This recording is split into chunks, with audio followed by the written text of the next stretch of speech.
If Casual Friday is now casual every day, does what we wear at work even matter? Are we dressing for ourselves or for our clients?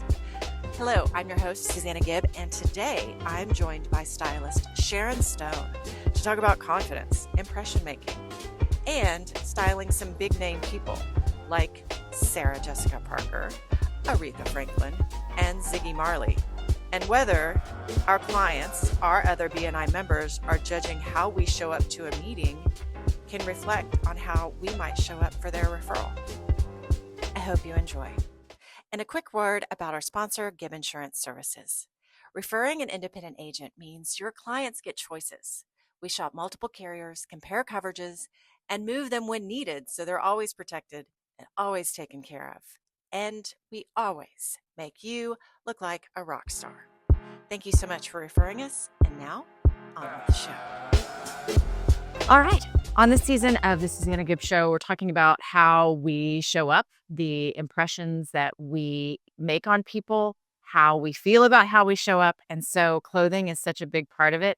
And I'm only a little bit self-conscious about what I picked today, which was out of necessity and rush.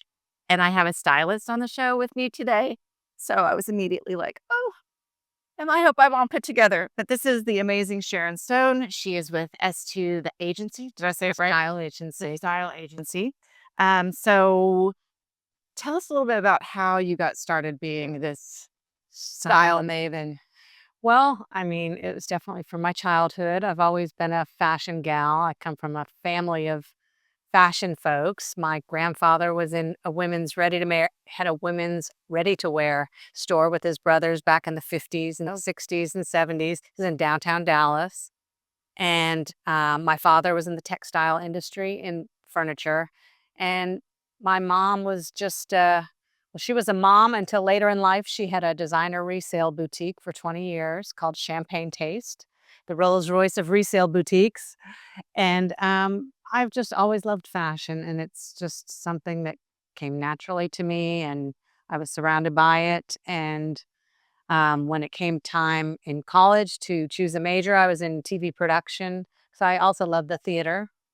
And I ended up gravitating towards the wardrobe set design side of the business. And it's just continued on throughout my life. And it's just kind of something that's like a language I speak naturally and I enjoy, and it gives me pleasure. And the fact that nowadays that there is an occupation that uses my skills is pretty amazing, because at one time it was like, good luck, you like fashion, maybe you're going to be in retail. But today the stylist is a thing, very much so. Where did you go to college? University of Texas in Austin. Okay. Yeah. And then did you go straight to New York from there? Well, I did. I actually, after a year after college, I stayed in Austin trying to find a job, but wasn't that successful. I worked at a high-end jewelry store, and I came back to Dallas for a few months to kind of decide which direction I was going. And I went to visit my high school friend who lived in New York, worked for an advertising agency. And while I was there, the stylist who worked for her agency needed an assistant. And so, yeah, she got me the gig. And then one of her roommates decided she was moving out while I was there. So they had an empty room in their flat. Where was the flat? On 82nd and 1st, So Upper East Side. okay. Yeah. Okay. So I said, okay. And I went home, sold my car, gathered my belongings, and moved to New York and stayed for 15 years. I say I went for a week and stayed for 15 years. So what year was this? If you don't mind. 1986. Okay. What was it like to live in New York in the 80s? It was amazing. And right before I had gone to New York, I kind of had an experience that maybe pushed me a little. And that was when Andy Warhol came to Dallas. He had a book out, and the Warhol Diaries, and he did a meet and greet at the bookstore. So I went to meet him, and just kind of from meeting him and feeling that New York 80s feeling, I got a little excited. And then my second trip to New York actually was the second trip when I decided a friend of mine who was a model was going, and I went with her to visit the same friend. And I saw Andy again at Fiorucci on Valentine's Day, and that kind of sealed the deal. It was that time in New York where it was, Studio 54 and the factory, and it was a really amazing time. I was there from 1986 to 2001. I moved back to Dallas March of 2001, which is before 9/11. So I never experienced New York like that, which was interesting. But yeah, the 80s in New York. I moved right from the Upper East Side. I moved down to the East Village. Oh, Yeah. So, fun. I mean, there's a million stories in the Naked City. I was actually just there last weekend, and so I was really excited knowing that you had spent this time in New York, because it's such a cool place. I mean, it's not the '80s New York for sure. It's very different. I think I talked to the New Yorkers I talked to that have since moved from there to Brooklyn. They're like, "How does anybody live there?" Because it's so, so, so expensive now, and not that it wasn't Yeah. then, but it's still the place to be. Yeah, definitely. I lived in the city the whole time, which that's how people can date me, because now everyone does live in Brooklyn or the suburbs. But back in the day, if you knew someone who knew someone, I lived in an illegal sublet for years until I got evicted when the landlord found out, and then I had to couch surf for a few months to find another place. That's all part of the New York experience. You move. I lived in East Village, Chelsea, and Soho, and then Chelsea again in my time there. So it was, fun. yeah, it was amazing. So I'm sure over the years when you were styling in New York, you have to have some good stories about some of the famous people that you styled. Can you share a couple of them? Sure, absolutely. I started out in music. Well, I started out in advertising and then moved into music, working with a lot of musicians. And then I ended up with a lot of celebrities from working with other celebrities, and you do editorial and then they hear about you. And I would say, people always ask me who are some of your favorites, and definitely one of my all-time favorites is Sarah Jessica Parker, who I got to work with back at the height of Sex and the City, Oh, wow. back when it was really a phenomenon. And she is so sweet and so wonderful. It was like an instant connection. Was she like really little? She's teeny. Yeah. And I had all the clothes all set up on racks, and she came in and she went through and she loved everything. It was just like having a girlfriend there. And she's like, "Call me SJ." Like, Aw. and everything she said was, "It's neato." Everything was neato. Well, no, were you styling for her personally or for a shoot? For her. It was Yeah. for her for a magazine. And then she liked some of the this one line I had brought, rugby from Canada. I had some bags and she loved those, and actually called me after the shoot to shop for Matthew, to do some personal shopping. And and then I ran into her once again in Barney's with Darren Star, and she told me I was one of her favorite stylists, but that and a quarter will get you a cup of coffee in New York City, because I didn't end up working with her again, but she was really lovely, very sweet. Um, Another great story that I worked with Ziggy Marley and the Melody Makers. I did a music video, and we shot on Rockaway Beach. Although it didn't look like Rockaway Beach, because that's kind of Rockaway Beach is a very unglamorous beach on Long Island. But we shot on the beach, and it was he and his sisters and brothers are all in the band, and we had all kinds of animals, horses and goats, and it was all this kind of old Western. It was Everybody Wants to Be a Cowboy was the name of the song. So we were shooting on the beach, and we had all these animals, and we had a motor home, a trailer, where the talent would all get dressed. So I was out dressing people, and then I wanted to come in and do a style change or make a tweak. And I walked into the motor home, and it was so permeated with smoke, intense smoke, that I absolutely forgot what I came in for.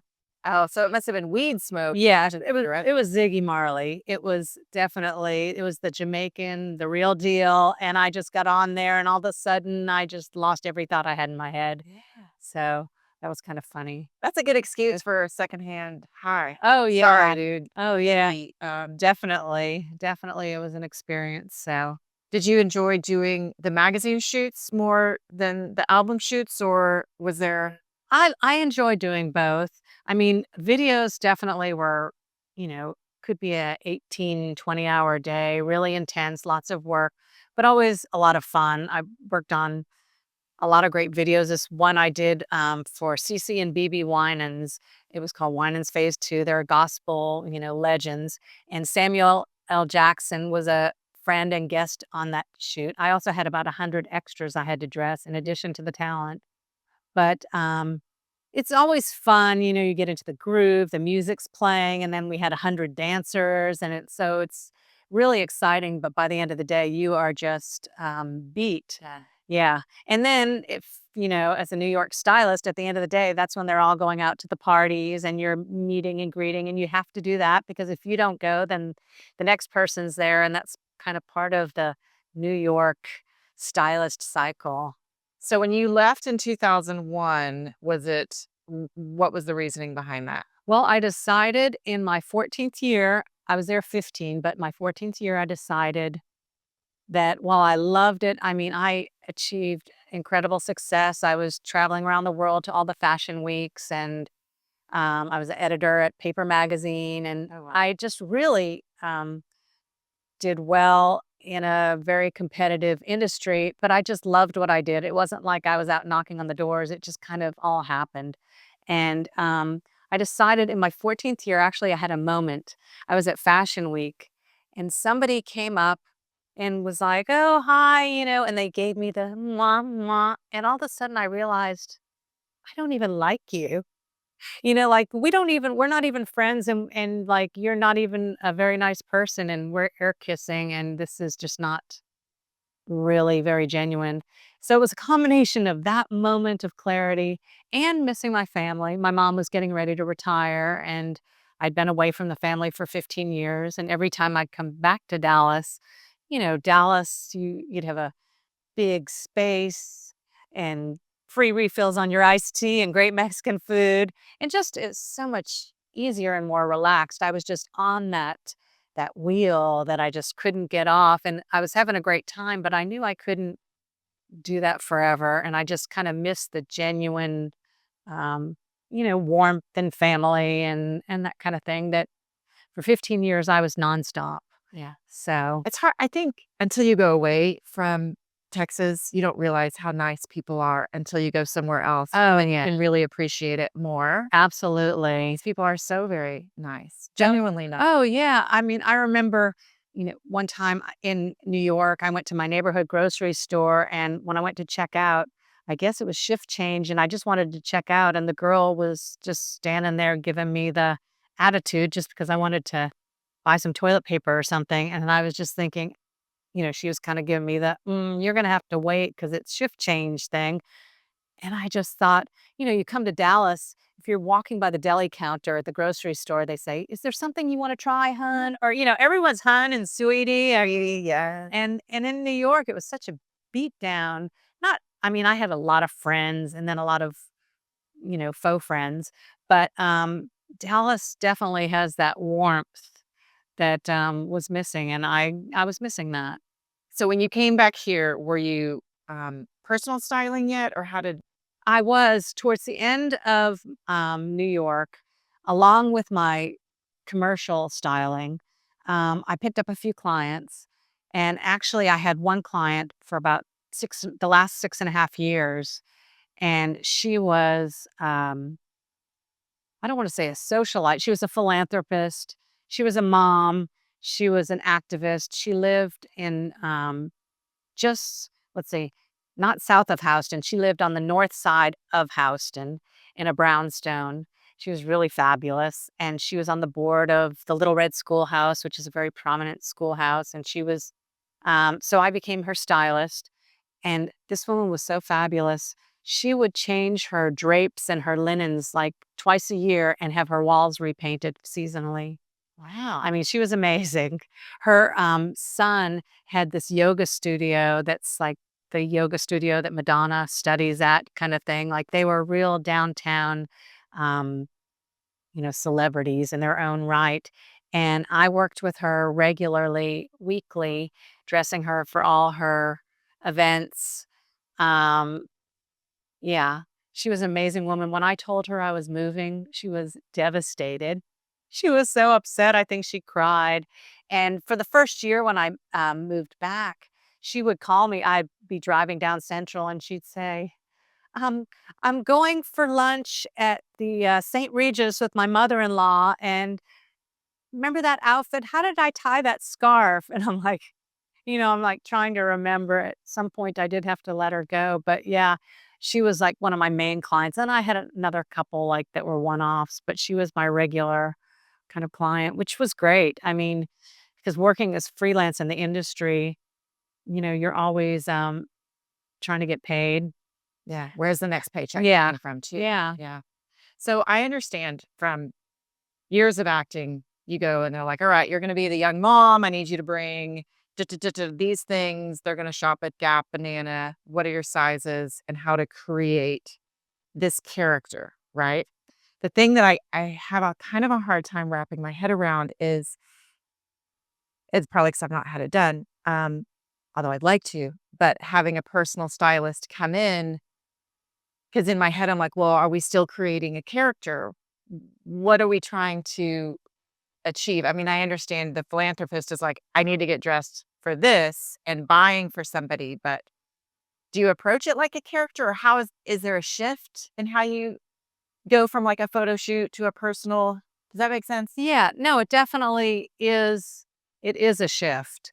And it shifts from like when you're working with a celebrity, you know all about them. And let's say, for example, I'll drop another little name, Aretha Franklin, Ooh, who I did her album cover, A Rose is Just a Rose.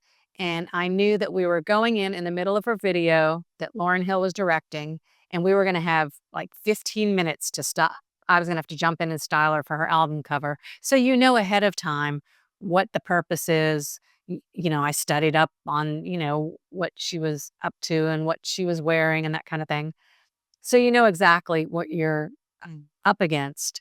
But when you're working with individuals, especially the first time you meet them, I mean, I always talk to someone on the phone to get a feel for them, but everyone is coming from a totally different place. Um, and I mean, the circumstance is always different. And it's just more about a really individualized process, like getting to know the person and what their motivation is and why they call me, because I'm called for all kinds of reasons. Um, so it is totally different. With celebrities, it's, and the art director and everyone's giving you cues. Whereas in real life, it's about kind of getting to know that person on a more individual basis, which I love. It's much more human, it's more real. do you find that people dress to impress or do they dress for how they want to feel? And this is the debate. Yeah. We talked. Yeah. I was still circling around. Are you dressing because you feel great in this outfit, or are you dressing that way because you can see other people's response, and Yeah. then that makes you feel great. Yeah. Well, I think there's a little of both. And again, it just varies from person to person because, like, I've had a lot of people, with all the people moving into Dallas with new jobs and new companies, I get a lot of people who just transferred here. They're starting a new job. They have a seminar coming up next week. They're going to be speaking. Then there's going to be a cocktail party with that kind of thing. And which I love. Like I have my assignment and I can figure it all out. So they're dressing because they're dressing for their job and what they do. And then I have some people, I'll have a gal call me and she, a year later, has lost her baby weight and hadn't done anything for herself, shopping, and just doesn't feel great and is ready to get back in the game. And, kind of going through editing the closet and kind of going through and starting her anew to feel good about herself, which I love. I mean, I get a lot of that, like people who are in a transitional period in their life, whether it's a divorce or a new job or, just moved to town or, whatever, or lost weight, just where circumstances change and they're ready for the transition. And I love kind of, taking them through that and bringing them these possibilities that they didn't. A lot of people don't like to shop. That's like 9 out of 10 people who come to me like hate shopping. And I'm like, well, that's perfect because I love shopping.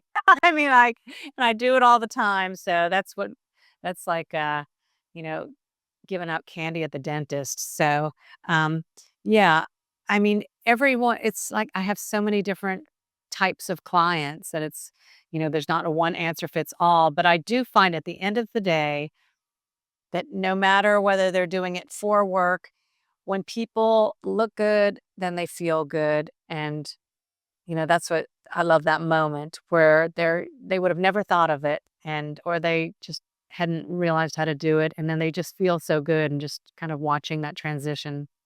It's So, what great. kind of tips do you have for people if they are not feeling great about their closet, not feeling great about their clothes, feel like they need some new stuff, um, but maybe don't have a stylist at hand? What suggestions would you have for them? Well, the first thing is to get be a stylist. Yeah. I mean, when people call me, I feel like that's when they call me, it's because they know they need help. Um, but for people who are kind of out there, I mean, you can study online, you can watch TikTok or whatever, but I just don't even see how that really works at the end of the day. That's, I think, why it's great to have a stylist. Because even if it's just like a consultation, a closet edit, which is kind of the first. I was going to ask you, Yeah. like, how much do you shop in somebody's Yeah. own closet? Well, and it varies, but I do that a lot. I have clients that I've styled for years, and sometimes I'm shopping for them, and other times I'm coming in and like, okay, here's all these events, and then I'll just shop in the closet that I've already shopped for. But for some people, it's about. I've had some people call me and say, I need my closet edited. I haven't done it. Sometimes it'll be years. And sometimes people have 5 or 6 closets full of stuff, and they, warn me, and I go in, and it's, I think, really important to edit your closet every once in a while at least, because if you don't edit out the stuff that's not working, then you can't see what does work or where you need new things. And that's kind of my approach when I come in, because I love to find things in somebody's closet already that maybe they just didn't know how to use it. Mm. Or, this is a really cool piece. Or, let's go through this. Does this fit you? Does this still work for you? Um, How much do you get rid of people that say, well, if I lose 5 pounds, I'll fit in it again? And they're in like so much stuff you keep because you think maybe yeah. I'll wear it again. Yeah. Well, I espouse the 10-pound variable. I like clothing that will work 10 pounds up or down, or, thereabouts. I mean, I think that's a good rule of thumb. And that's kind of what I do for myself. But although my wardrobe is different than the average person, I will admit, because I'm prepared for anything. I mean, sometimes I come in and it's just things, from decades ago. Sometimes it's been decades, and it's just things that don't even fit, or things that aren't in style, and they know it, but nobody on their day off wants to jump in their closet and go through. I mean, that's like one of the last things you want to do. So that's why I'm able to, work with them going through, and I can do it really quick. Um, just trying to give tips along the way on how to elevate. And, I get a lot of people who are just picking up the phone and dialing Amazon. And, a lot of clothing comes from Amazon. And I'm not saying that everything that comes from Amazon is bad, but if somebody has a wardrobe that's 100% entirely from Amazon, it's just not going to be as interesting as I think a wardrobe could be. Mm. Do you think, let's say somebody has a piece in their closet, it's not in style at all, but at one time it was an amazing piece. Do you hang on to that piece or do you let it go? Well, it depends. Is it old enough to be vintage? Well, I guess that's it. Are you going to hang Yeah. on to it in the case that it might be Well, vintage because it was this? if it's a great piece, I mean, if it's a great piece, or if it was like a fabulous designer piece from another era, then there's a good chance, if it's beautifully made and great quality, or has a timeless element to it. But if it's something that's been hanging around and it wasn't great when the day it was born, then I'm going to recommend getting rid of it.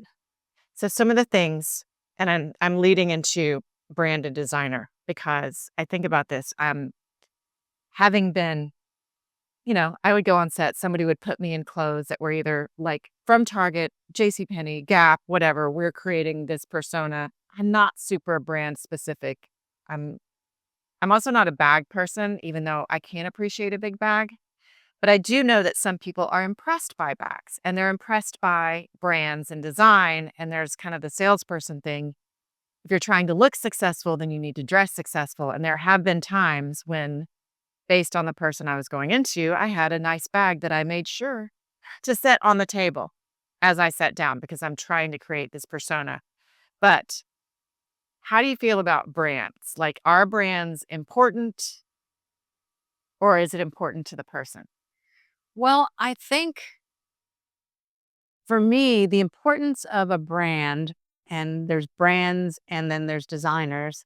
And I think the importance is not so much the name, but I would say the quality. I definitely like to stress a quality. And I also like natural fabrics a lot.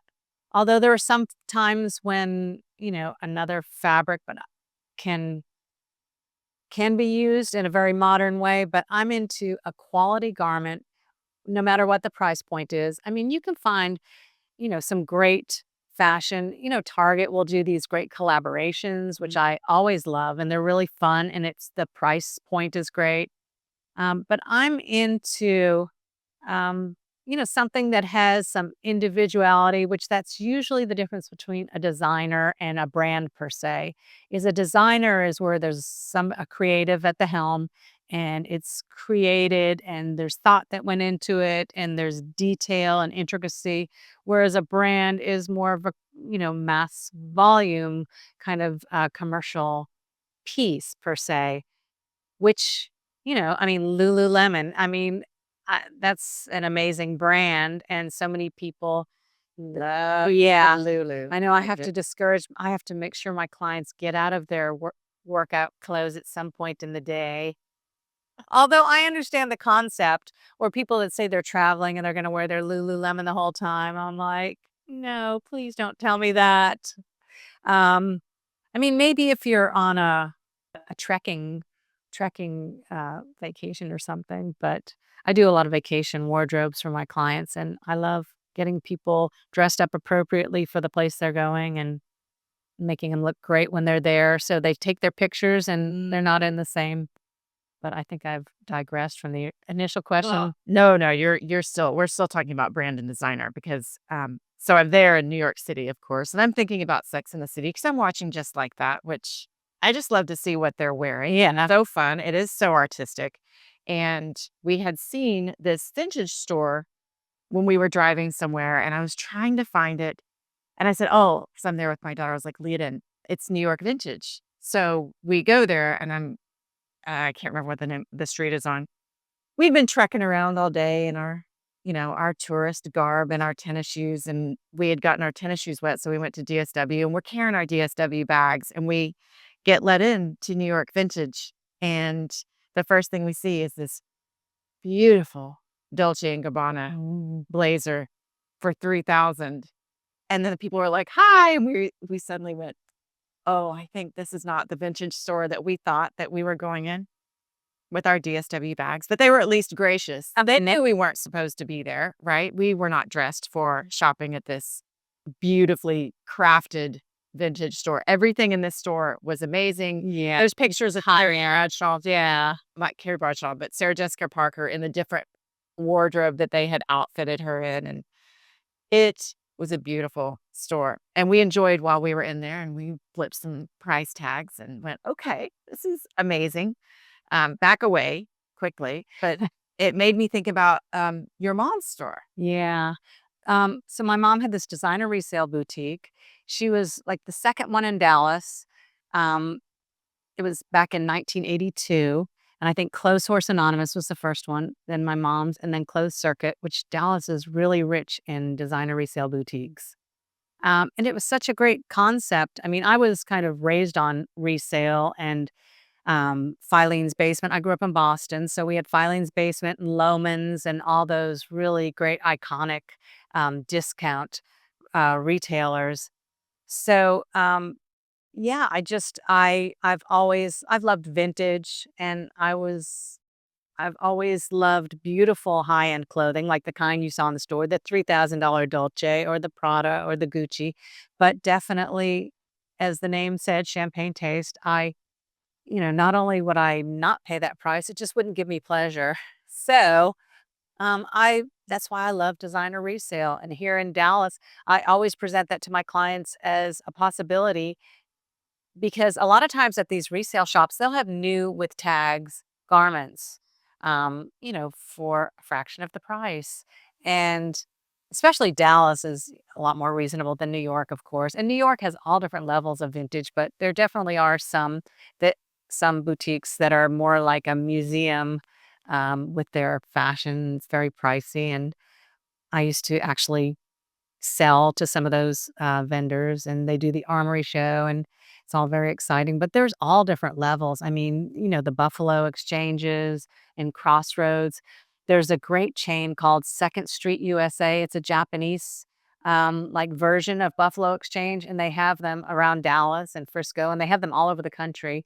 But there's a little bit of a Japanese flavor and their perspective, whether it's their vast streetwear section, but they also have some of the real unusual runway pieces, the high end, and a lot of Japanese designers, but mixed with, the Balenciaga and the Prada and the Gucci because the Japanese customer loves those designer labels.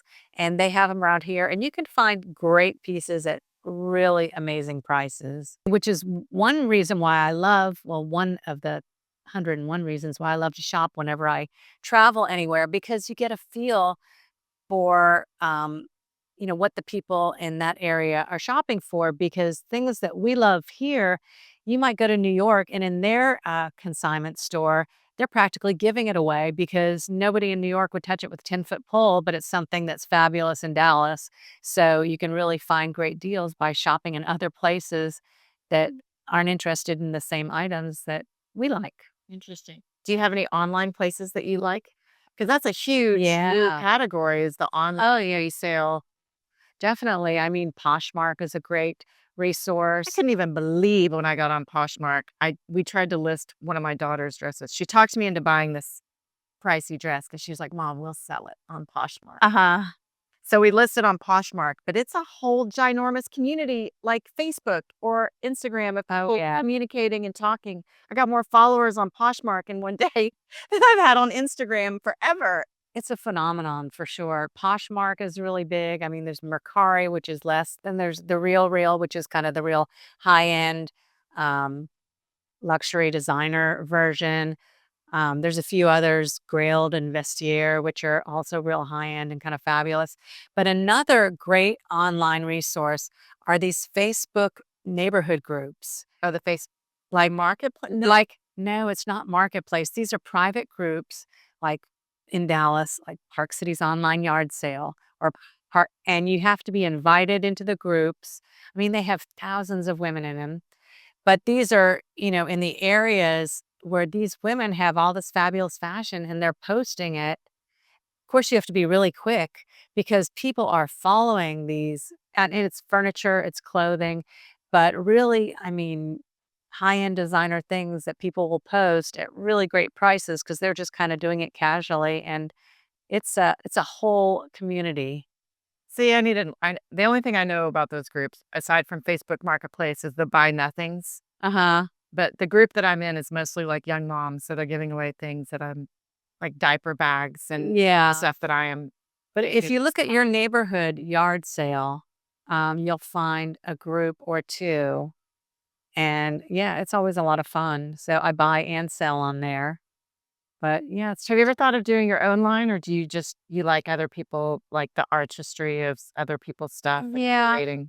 I never thought about doing my own line because I'm leaving that to the people who are best at that. I'm more of a art director or like a creative visualizer. But as far as, I construction, I don't sew except for maybe some buttons or a seam or something like that. Um, so I've never really wanted to do my own line, but I have a lot of friends who are designers, successful designers, and I totally appreciate the process and I love working with them. I've always, enlisted them for special clients and special projects. And when I got married, I have a designer friend in New York, and I got married here.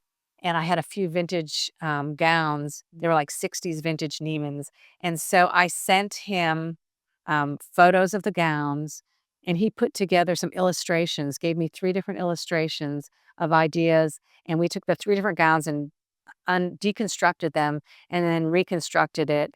And he gave me these, fashion illustrations that he sent to me, which were beautiful of themselves.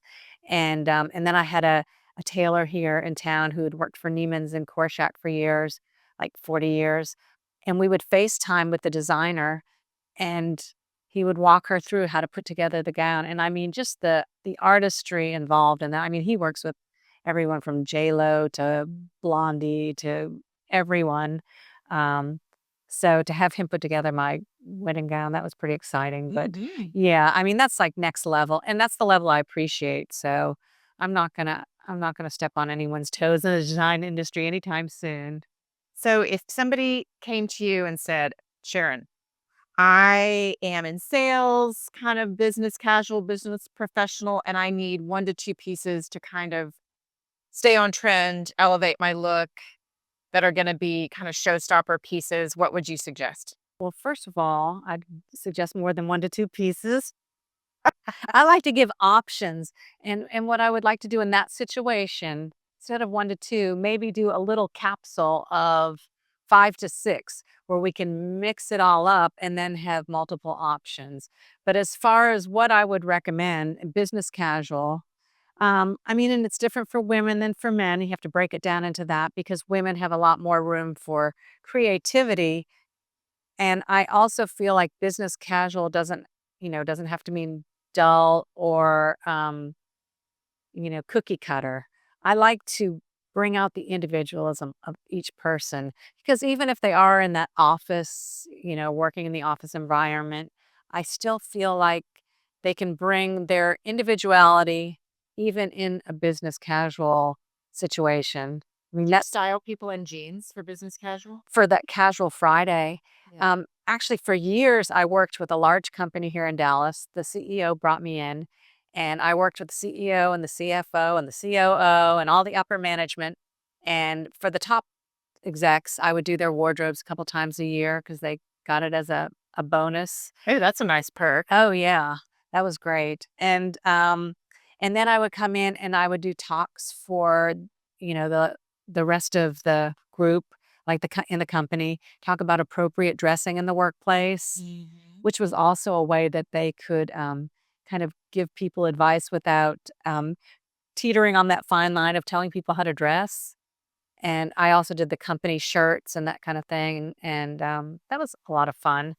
But definitely, I, was dressing people in the business casual and the people in these business workplaces, on their own time. A lot of people, they love fashion but then they show up to work. But I tried to give them little tips on how to take that little bit of fashion that they love, bring it to the workplace in an appropriate way, but still reflecting their individuality when they go into work. Because I mean, we all spend so much time at our work day in and day out.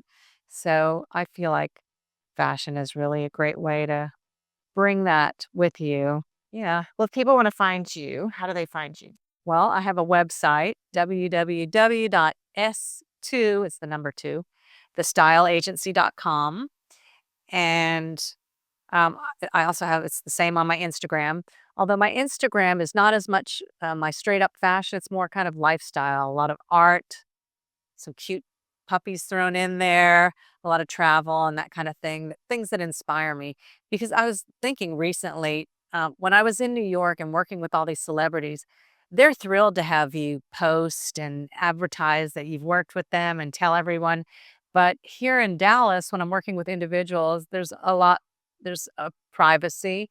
And a lot of my clients, while there's a few when I dress them for a special, like public event, and I'll ask if I can use photos, but people here definitely want more privacy. So a lot of my amazing clients, remain private, and I absolutely respect that. But I don't have all the photos to splash out. Only I get to see them looking all fabulous, and then I send them off. But yeah, s2thestyleagency.com. It's a mouthful, but I did love on your website because I grew up watching Sharon Stone, the actress, and how you're like, yes, my name is Sharon Stone. Let's just get it out of the way from the beginning. I am not her. Yeah, as my mom used to say, my name got famous before I did.